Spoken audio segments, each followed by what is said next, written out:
In this interactivity, we are going to explore the action of enzymes.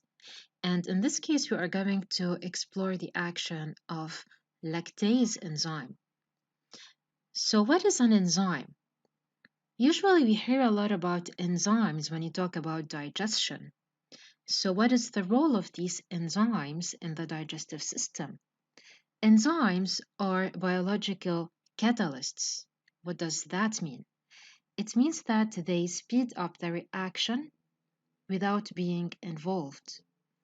In other words, enzymes they break down complex food into their simplest forms or nutrients so that it would be easy for the body to absorb these nutrients into the bloodstream and then transport them to the body cells, and thus energy is produced. So in this case, we have the substrate lactose. As you can see, it is made up of two sugar units, which means that it is a disaccharide. And disaccharide means the prefix di means two, saccharide, which is a sugar. So it is a sugar made up of two units.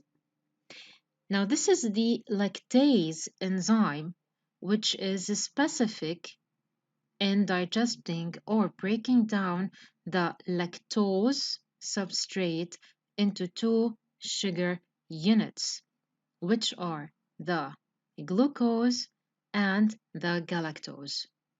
So as you can see that the lactase enzyme fixes to one lactose molecule and then it breaks it down into two separate sugar units, which are the glucose and the galactose. So it's breaking it down further into simpler molecules, which is a monosaccharide. So as you can see that the enzyme is only separating the two sugar units without interfering in the reaction. So that's what we mean by enzymes are biological catalysts that speed up the reaction.